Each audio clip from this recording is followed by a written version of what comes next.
Hi friends, అందరూ ఎలా ఉన్నారు? అందరూ బాగున్నారని చెప్పేసి అనుకుంటున్నాం. ఇంతవరకు అయితే మనం ఎస్ఐకి సంబంధించినటువంటి జాబ్ ప్రొఫైల్స్ అయితే చూడటం జరిగిందనమాట. ఎస్ఐ జాబ్ ఎలా ఉంటుంది అనేది ఆల్ ఎస్ఐస్ గురించి అయితే మనం చూడటం జరిగింది. ఈరోజు అయితే పోలీస్ కానిస్టేబుల్ గురించి చూద్దాం. పోలీస్ కానిస్టేబుల్ చాలా రకాల కానిస్టేబుల్స్ ఉన్నాయని చెప్పేసి గతంలో అయితే మనం చెప్పుకున్నాం. ఈరోజు అయితే సివిల్ కానిస్టేబుల్కి సంబంధించింది చూద్దాం ఒకసారి. అసలు సివిల్ కానిస్టేబుల్ యొక్క జాబ్ ప్రొఫైల్ లేదా ప్రధానమైనటువంటి విధులు ఏ విధంగా ఉంటాయి అంటే, వీళ్ళు ప్రజల భద్రతలను కాపాడతారు. ఫస్ట్ పాయింట్ ఏంటంటే ప్రజల యొక్క భద్రతలను కాపాడడం జరుగుతుంది అనమాట. నేరాలపై కేసులను నమోదు చేస్తారు. ఏదైతే నేరాలు జరుగుతున్నాయో ఈ జరిగేటువంటి నేరాలపై అయితే కేసులు అయితే నమోదు చేయడం జరుగుతుంది. అదేవిధంగా పెట్రోలింగ్ చేయడం జరుగుతుంది అనమాట. పహారా కాయటం అంటారు, లేదా పెట్రోలింగ్ చేయడం అనేది జరుగుతుంది. ట్రాఫిక్ నియంత్రణలో సహాయాలు చేయడం అయితే జరుగుతుంది అనమాట. సంఘటన స్థలానికి చేరుకుని త్వరగా సిచ్యువేషన్ని పర్యవేక్షించడం జరుగుతుందన్నమాట. ఏదైతే సంఘటన జరిగిందో ఆ సంఘటన దగ్గరికి వచ్చేసి అక్కడ జరుగుతున్నటువంటి సిచ్యువేషన్ అంతా అబ్జర్వేషన్ చేసి మొత్తం మీద ఆ పరిస్థితులు అనేవి చూడటం జరుగుతుంది. విచారణలో సీనియర్ అధికారులు ఎవరైతే ఉన్నారో, ఆఫీసర్స్ ఎవరైతే ఉన్నారో వాళ్ళకి ఇన్వెస్టిగేషన్ విషయంలో సహకారాలు అయితే అందిస్తారన్నమాట. ఇక పనిచేసే శాఖలో ఎందులో చేస్తారంటే సివిల్ కానిస్టేబుల్ అయితే ఎస్ఐలు సాధారణంగా ఆంధ్రప్రదేశ్ పోలీస్ శాఖలో పనిచేస్తారు. కొంతమంది అయితే, ఎందుకంటే మనం రెండు తెలుగు రాష్ట్రాలకు సంబంధించి చెప్పుకుంటాం కాబట్టి, కొంతమంది అయితే తెలంగాణ పోలీసు లాంటి రాష్ట్ర స్థాయి శాఖల్లో అయితే పనిచేయడం జరుగుతుంది. ఇక జీతం ఏ విధంగా ఉంటుందంటే వీళ్ళకి బేసిక్ శాలరీ ఉంటుంది అనమాట. ఆంధ్రప్రదేశ్లో అయితే 25,220 రూపాయలు ఉంది. దగ్గరగా తెలంగాణలో కూడా 24,000 చిల్లర అయితే ఉంది. దగ్గరగా వీళ్ళకి వచ్చేటువంటి హెచ్ఆర్ఏలు కానీ, అడిషనల్ హెచ్ఆర్ఏ కానీ, దాని మీద డిఏలు కానీ, వీటన్నింటినీ కలుపుకుని దగ్గరగా ఒక 40,000-45,000 దాకా జీతం అయితే రావడం జరుగుతుంది. దీంతోపాటు వీళ్ళకి టీఏలు అనేవి వస్తాయి. అదేవిధంగా సరెండర్ లీవ్స్ అనేవి రావడం జరుగుతుంది. ఇక సెలవులు క్యాజువల్ లీవ్స్ అనేవి ఉంటాయి, మెడికల్ లీవ్స్ అనేవి ఉంటాయి, ఈఎల్ అనేవి ఉంటాయి. ఇంకా ప్రత్యేక పరిస్థితుల్లో లేడీస్ అయితే మెటర్నిటీ లీవు, పురుషులు అయితే పెటర్నిటీ లీవు, ఈ విధంగా కొన్ని రకాలైనటువంటి సెలవులు అనేవి ఈ జాబ్లో కల్పించడం జరుగుతుంది అనమాట. అవసరమైనటువంటి లక్షణాలు ఎలా ఉంటాయంటే ఫిట్నెస్ అనేది అవసరం. ఫిట్నెస్ లేదా స్టామినా అనేది అవసరం. పోలీస్ శాఖలో వచ్చేవాళ్ళు ధైర్య సాహసాలతో కూడినటువంటి వారిగా ఉండాలి. అదేవిధంగా త్వరగా నిర్ణయాలు తీసుకునే సామర్థ్యం కలిగి ఉండాలి. ప్రజలతో మాట్లాడే స్కిల్స్ నైపుణ్యం అన్నమాట. ప్రజలతో మాట్లాడేటువంటి నైపుణ్యం అనేది కూడా కంపల్సరీగా ఈ పోలీస్ శాఖలోకి వచ్చేటువంటి వాళ్ళకి కంపల్సరీగా ఉండాలండి. ఇక సివిల్ పోలీసు సెలక్షన్ ప్రాసెస్ ఏ విధంగా ఉంటుందని మనం చూస్తే, ఫస్ట్ రాత పరీక్ష ప్రిలిమ్స్ అనేది ఉంటుందన్నమాట. రాత పరీక్ష అనేది ఉంటుంది.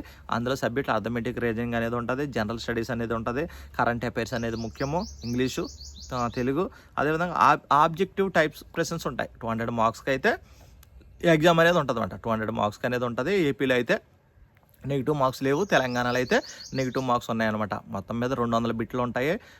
180 నిమిషాలంటే 3 hours టైం అనేది ఇవ్వడం జరుగుతుంది. ఈ విధంగా ప్రిలిమ్స్ ఎగ్జామ్ అనేది జరుగుతుంది అన్నమాట. ఇంకా ఫిజికల్ మెజర్మెంట్ టెస్ట్, పిఎంటీ అంటాం. హైట్ అప్రాక్సిమేట్లీ హైట్ ఎంత ఉండాలంటే మెన్కి వచ్చేసి 167.6 సెంటీమీటర్లు అయితే ఉండాలి. ఉమెన్స్ అయితే 152 సెంటీమీటర్లు అయితే ఉండాలి. చెస్ట్ వచ్చేసి 81 నుంచి 86 సెంటీమీటర్స్ ఉండాలి. ఎక్స్పెన్సెస్ ఒక 5 ఎక్స్పెన్సెస్. అది ఫిజికల్ ఎఫిషియన్సీ టెస్ట్ అంటాం అనమాట. దీన్ని పీఈటీ రన్నింగ్ అంటాం. ఇందులో 1600 మీటర్స్ రన్నింగ్ అనేది ఉంటుంది. అదేవిధంగా ఉమెన్స్కి అయితే 800 మీటర్స్ ఉంటుంది అనమాట. ఉమెన్స్కి ఇక్కడ ఆంధ్రప్రదేశ్లో ఉన్నటువంటి ఉమెన్స్కి 1600 మీటర్స్ ఉన్నాయి, కానీ ఇక్కడ టైమింగ్స్ వేరుగా ఉంటుంది అనమాట. ఇక ఇతర ఈవెంట్స్ లాంగ్ జంప్ ఉంటుంది అనమాట. లాంగ్ జంప్ ఉంటుంది, 100 మీటర్స్ ఇక్కడ ఉంది. అదే తెలంగాణలో అయితే అక్కడ long jump plus shot put అనేది ఉండదు. రాత పరీక్ష మెయిన్ ఎగ్జామ్ ఎలా ఉంటుందంటే, మెయిన్ ఎగ్జామ్ ఇక్కడ కానిస్టేబుల్కి వచ్చేసి 200 మార్క్స్కి మెయిన్ ఎగ్జామ్ అనేది ఉంటుంది. అందులో అథమెటిక్ ఉంటుంది, రీజనింగ్ ఉంటుంది, అదేవిధంగా కరెంట్ అఫైర్స్ ఉంటుంది. Arithmetic, reasoning, current affairs, English ఉంటుంది, హిస్టరీ ఉంటుంది, పాలిటీ ఉంటుంది, జాగ్రఫీ ఉంటుంది, ఎకనామిక్స్ ఉంటుంది, అర్థశాస్త్రానికి సంబంధించి ఉంటుంది. అదేవిధంగా బయాలజీ, ఫిజిక్స్, కెమిస్ట్రీ, సమకాలీన అంశాలు, కరెంట్ అఫైర్స్, దాంట్లో మీద స్పోర్ట్స్, వీటన్నింటి మీద ఎగ్జామ్ అనేది ఉండడం జరుగుతుంది అనమాట. ఎగ్జామ్ అనేది ఉంటుంది. ఇందులో ఎవరికైతే మెరిట్ అనేది వచ్చిందో, ఈ మెరిట్ ఎవరైతే వచ్చిందో ఈ మెరిట్ వచ్చిన వాళ్ళకి మాత్రమే ఈ ఉద్యోగాలు అనేది ఇవ్వడం జరుగుతుంది అనమాట. ఇక్కడ క్వాలిఫై మార్క్స్ ఏముంటుందంటే, ఓసీ అభ్యర్థులు 40% రావాలి, బీసీ అభ్యర్థులకి 35% రావాలి. అదేవిధంగా ఎస్సీ ఎస్టీ అభ్యర్థులు ఎవరైతే ఉన్నారో ఈ ఎస్సీ ఎస్టీ అభ్యర్థులు అయితే ఒక 30% వస్తే సరిపోద్ది అనమాట. 60 మార్కులు 260 మార్కులతో క్వాలిఫై అవుతారు. బీసీలు 70 మార్కులతో క్వాలిఫై అవుతారు. ఓసీలు ఒక 80 మార్కులు అయితే క్వాలిఫై అయితే సరిపోతుంది. కానీ ఫైనల్ ఎగ్జామ్కి వచ్చినప్పటికి ఎవరికైతే ఎక్కువ మెరిట్ మార్క్స్ వస్తాయో మెరిట్ మార్క్ వచ్చిన వాళ్ళకి మాత్రమే ఈ ఉద్యోగం అనేది రావడం జరుగుతుంది. మీరు అడిగినట్లు ఎగ్జాక్ట్లీగా జాబ్ రావాలంటే ఎన్ని మార్క్స్ రావాలంటే ఇది చెప్పలేమన్నమాట. కటాప్ను బట్టి ఆధారపడి ఉంటుంది. ఎనీవే ఏది ఏమైనా 130+ వచ్చిన వాళ్ళకి ఏదో ఒక ఉద్యోగం అయితే వచ్చే ఛాన్సెస్ ఉంటుంది అనమాట. ఖచ్చితంగా ఏదో ఒక ఉద్యోగం అనేది రావడం జరుగుతుంది. అది కూడా పేపర్ని బట్టి ఉంటుంది. ఒకసారి 140 కూడా అవి ఉండొచ్చు అనమాట. ఇక ఎడ్యుకేషనల్ క్వాలిఫికేషన్ వచ్చేసి కానిస్టేబుల్ సివిల్ కానిస్టేబుల్కి వచ్చేసి ఇంటర్మీడియట్ ఉండాలండి. ఎడ్యుకేషన్ క్వాలిఫికేషన్ వచ్చేసి ఇంటర్మీడియట్ ఉండాలి. అది ఏంటైనా పర్లేదు, ఓపెన్ ఇంటర్ అయినా పర్వాలేదు అనమాట. ఇక ఎస్సీ ఎస్టీ అభ్యర్థులు అయితే ఇంటర్మీడియట్ ఎగ్జామ్స్ రాసి ఉంటే చాలు అనమాట. ఎగ్జామ్స్ రాసి ఉంటే సరిపోతుంది. వీళ్ళు అప్లై చేసుకోవచ్చు అనమాట. ఇంకా జాబ్ ఏ విధంగా ఉంటుందంటే వీళ్ళకి జాబ్ వచ్చేసి ఒక పోలీస్ స్టేషన్లో ఇస్తారు. లేదు రాగానే ఏం చేస్తారంటే ఏఎన్ఎస్ ఉంటుంది. ఏఎన్ఎస్ పార్టీకి ఇవ్వడం స్పెషల్ పార్టీ అంటమాట. ఈ ఏఎన్ఎస్ స్పెషల్ పార్టీలో వీళ్ళకి విధులు అనేది ఇవ్వడం జరుగుతుంది అనమాట. ఎందుకంటే కొన్నిసార్లు ప్రత్యేకమైనటువంటి పరిస్థితుల్లో బందోబస్తుకు సంబంధించిన కానీ కోంబింగ్కి సంబంధించినటువంటి డ్యూటీస్ అనేవి చేయడం జరుగుతుంది అనమాట.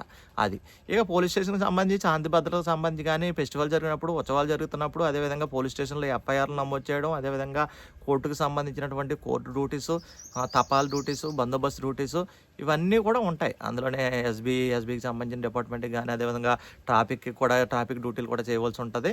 ఆల్మోస్ట్ ఒక విధంగా చెప్పుకోవాలంటే పోలీసులకి అన్ని రకాల డ్యూటీస్, ఈ డ్యూటీ నాది, ఈ డ్యూటీ నాది కాదు అంటానికి ఉండదు అనమాట. అందుకనే 24/7 అంటారు. అంటే వారానికి 7 రోజులు అయితే వారంగా ఉన్నాయి కదా, 7 రోజులు కూడా 24 గంటలు అవైలబుల్గా ఉండాలి. ఏ డ్యూటీ చెప్తే ఆ డ్యూటీకి వెళ్ళవలసి ఉంటుంది. ఈ డ్యూటీ నాది, ఈ డ్యూటీ నాది కాదు, ఇప్పుడే డ్యూటీ చేసి వచ్చాను, నాకు ఎలా వస్తుంది అంటానికి ఉండదు.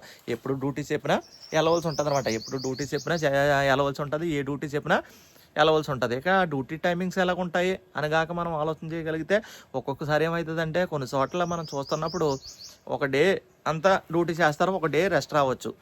కానీ స్పెషల్ పరిస్థితులు అంటే ప్రత్యేక పరిస్థితులు అంటే ఏదైనా బందోబస్తు అటువంటి పడినప్పుడు మాత్రం ఖచ్చితంగా బందోబస్తు డ్యూటీస్ అనేవి చేయవలసి ఉంటుంది అనమాట. ఖచ్చితంగా చేయవలసి ఉంటుంది. అదేవిధంగా కొన్ని చోట్ల అయితే 3 షిఫ్ట్లు ఉంటాయి. 8 అవర్స్ డ్యూటీ ఉంటుంది, 8 అవర్స్ రెస్ట్ అనమాట. ఆ విధంగా 3 షిఫ్ట్లు ఉంటాయి. ఈ సివిల్ కానిస్టేబుల్కి వీక్లీ ఆప్స్ అనేవి ఇవ్వడం జరుగుతుంది. ప్రస్తుతం ఉందాయి అంటే స్ట్రెంత్ ప్రాబ్లం వల్ల ప్రస్తుతం మరి కొన్ని చోట్ల కొనసాగుతుంది, కొన్ని చోట్ల అయితే జరగట్లేదు. కన్ఫామ్గా అందరూ ఏఎన్ఎస్ చేయాలా అంటే అందరూ ఏఎన్ఎస్ చేయాలని కాదు, కానీ వాళ్ళకి ఎంతమంది స్ట్రెంత్ అవసరమో అంతమంది స్ట్రెంత్ని చూసుకుని ఏఎన్ఎస్ డ్యూటీస్ అనేవి చేయడం జరుగుతుంది అనమాట. ఇది ఈ విధంగా సివిల్ కానిస్టేబుల్ డ్యూటీస్ అనేది ఉంటుందండి. ఇంకా ఇది పక్కాగా ఇదే డ్యూటీ ఉండాలంటానికి ఉండదు అనమాట. ఎందుకంటే పోలీస్ వ్యవస్థ ఇందులో ఏ డ్యూటీ చెప్తే ఆ డ్యూటీ చేయవలసి ఉంటుంది. అప్పటికప్పుడు పరిస్థితులు, ఆనాటి పరిస్థితులను బట్టి మన విధులు కూడా మారిపోతుంటాయి. కొన్నిసార్లు ప్రకృతి వైపరీత్యాలు జరుగుతుంటాయి. ప్రకృతి వైపరీత్యాలు జరిగినప్పుడు ఇది నా డ్యూటీ కాదు, నేను చేయను అంటాను ఉండదు. ఆ డ్యూటీ కూడా చేయవలసి ఉంటుంది అనమాట. అనుకోని పరిస్థితుల్లో జరుగుతున్నటువంటి వర్షాలు కానీ, వరదలు కానీ, భూకంపాలు వచ్చినప్పుడు ఆ డ్యూటీస్ కూడా చేయవలసి ఉంటుంది. వాళ్ళకి కావాల్సినటువంటి ప్రజలను సంరక్షించడానికి వాళ్ళ సురక్షితమైనటువంటి ప్లేసెస్ ఏ విధంగా ఉన్నాయో అక్కడికి తీసుకెళ్ళవలసి ఉంటుంది. కొన్నిసార్లు అయితే వాళ్ళకి కావాల్సినటువంటి నీటిలోనే పడవల ద్వారా వాళ్ళకి కావాల్సినటువంటి ఆహార పొట్లాలు, అదేవిధంగా వాళ్ళకి కావాల్సిన వస్త్రాలు, నిత్యావసర వస్తువులు, వాటర్ సప్లై ఇవన్నీ కూడా చేయవలసి ఉంటుంది. లేదు ఒక విఐపి గారు వస్తున్నారు, ఆ విఐపికి సంబంధించిన బందోబస్తు లేదా ఆ విఐపికి సంబంధించిన బందోబస్తుకి వచ్చిన వాళ్ళకి భోజనాలు ఏర్పాటు చేయడం, ఇవన్నీ డ్యూటీస్ కూడా ఉంటాయి. నేను ఈ డ్యూటీ చేస్తాను, ఈ డ్యూటీ చేయను, ఈ డ్యూటీ చెప్పారు కదా నా డ్యూటీ అయిపోయింది అంటానికి అయితే ఉండదు ఫ్రెండ్స్. కాబట్టి ఖచ్చితంగా సివిల్ కానిస్టేబుల్ అనేది పోలీస్ స్టేషన్కి సంబంధించింది.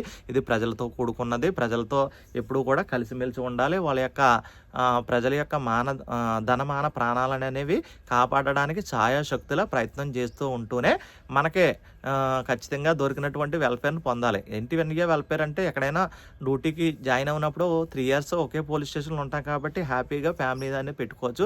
ఫ్యామిలీని మెయింటైన్ చేసుకుంటూ, పిల్లల్ని చదివించుకుంటూ, హ్యాపీగా ఫ్యామిలీకి ఇంపార్టెంట్ ఇచ్చుకుంటూ మనకే వచ్చినటువంటి విధులను సక్రమంగా చేసుకుంటే సరిపోతుందండి. ఒక విధంగా చెప్పాలంటే మిగిలిన పోలీసులు అన్నింటికంటే సివిల్ పోలీసులో చాలా బాగుంటుంది. ఫ్యామిలీ పరంగా బాగుంటుంది, డ్యూటీ పరంగా బాగుంటుంది, షిఫ్ట్ వైజ్ డ్యూటీస్ ఉంటాయి.